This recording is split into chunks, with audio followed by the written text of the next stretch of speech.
un petit extrait de l'épisode 47 où j'ai reçu Laurent Sora, psychologue et diététicienne, où l'on parle de ce fameux trépied nourrissant dans tous les sens du terme. J'espère que ça vous donnera envie d'écouter l'épisode en entier parce qu'il vaut vraiment le coup. C'est comme si le canal de communication entre le corps et, le filtre, la tête, quoi, enfin, là où ça reçoit le message, c'est comme s'il était bloqué, ce canal. C'est comme s'il était bouché. Peut-être à force, justement, de tenter de mettre des choses en place qui correspondent pas à ce qu'on ressent, à force de ne pas oser écouter ce qu'on ressent. Tu sais, on le fait dès tout petit, avec des enfants. On leur dit mais non, mais attends, c'est pas possible que t'aies faim, là. On est sorti de table il y a 2 heures. Non, c'est pas l'heure du goûter. Ou non. C'est trop tôt, c'est trop tard là pour manger. On va dîner dans 1h30. Tu manges pas maintenant. Mais j'ai faim. Ben non, tu attends. Ou le contraire aussi, effectivement. Si, t'as faim. Bah ouais, mange. Ouais. Attends, t'es grand, tu grandis, là, t'es en pleine croissance, il faut que tu manges. Et puis en plus, tu vas finir ton assiette. De toute façon, un Brumeau doit manger tout. Et chez les Brumeaux, on finit son assiette. Chez les Brumeaux, mais comme 99%. Chez les Aura aussi. Voilà. Comme chez 99% des foyers, français ou non d'ailleurs, cette histoire de finis ton assiette qui vient se pluguer sur nos sensations alimentaires et qui met un petit peu le brouillard sur notre rassasiement, c'est-à-dire notre capacité à reconnaître quand on n'a plus faim et plus envie de manger. Et ça, faut honorer le maître ou la maîtresse de maison. Quand on est au restaurant, quand on est en society, on attend de nous qu'on mange, on attend de nous qu'on finisse notre assiette.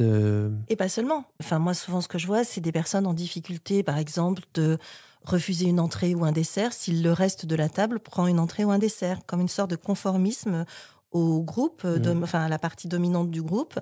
Et je m'autorise pas à dire non, là j'ai plus faim, j'ai pas envie de dessert, ou il y a rien qui me plaît trop. Non, c'est je vais écouter ce que les autres font et essayer de coller à ce que les autres font. Et c'est cette histoire de quand je suis toute seule, ça va à peu près, machin. Mais quand je sors, quand je suis au restaurant, quand je suis à l'apéro, quand il y a les autres, il y a les conversations qui font que je suis moins attentive à mes signaux et tout ça. Et oui, quand je suis au restaurant, si je suis la seule à pas prendre de dessert, ça me met quand même un peu bizarre, ça me met en tension. Alors qu'en fait, j'ai plus si faim et les desserts me tentent pas plus que ça, mais je me trouve comme une conne à devoir prendre un dessert parce que sinon, je suis la seule qui le fait pas, quoi. Ou l'inverse. Quand je suis chez moi, j'y arrive pas parce que je me sens seule, parce que j'ai l'impression d'une sorte de vide. Et donc, je mange comme si ça devait remplir ce vide et avoir la fonction que pourrait avoir quelqu'un qui serait là. En fait, on est en train de dire quoi ? On est en train de dire, il y a des règles dont je sais plus trop quoi faire parce qu'il y en a tellement.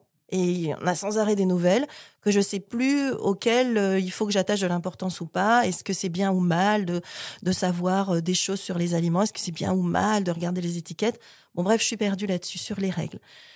Il y a des émotions, des sensations. Et puis ça, je sais pas trop si je dois les écouter, comment je dois les écouter. J'ai peur de pas pouvoir me faire assez confiance. J'ai peur que ça m'embarque dans quelque chose dans lequel je n'arriverai plus à contrôler.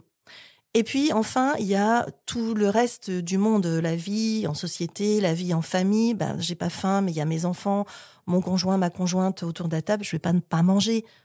Bon, donc voilà, tout les petits déjeuners en entreprise, les déjeuners en entreprise, les collations en entreprise aussi, les fêtes exceptionnelles, Noël, Pâques, etc., Chandeleur, Galette des Rois. Et même l'organisation professionnelle, en réalité, parce que tu peux très bien avoir des horaires qui font que tu es un peu décalé par rapport à tes besoins et que à ce moment-là, tu es perdu. Ça y est, si tu te dis j'écoute que mes besoins et que ton organisation quotidienne ne te permet pas de les écouter, tu fais quoi ? Comment tu arbitres ?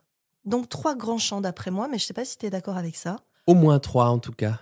Au moins 3. Mais je pense qu'on couvre pas mal de choses et on couvre aussi pas mal de courants de business alimentaire, on va dire, avec ces 3 grands champs-là. En tout cas, moi, ce que je crois vraiment, c'est que quand ce trépied-là est bien posé sur le sol avec 3 pieds qui ont la même taille, alors les 3 pieds, c'est la connaissance, les informations nutritionnelles, alimentaires. Le 2e pied, ce serait les sensations, les émotions, l'intuition autour de l'alimentation. Et le 3e pied, ce serait la société, la culture, l'organisation dans laquelle j'évolue, moi et les autres. Comment je deviens plus agile par rapport à ce... Comment je fais avec le contexte, en fait, quoi. C'est ça. Que je maîtrise pas toujours, quoi. Bah non, ou que je maîtrise rarement. Ouais.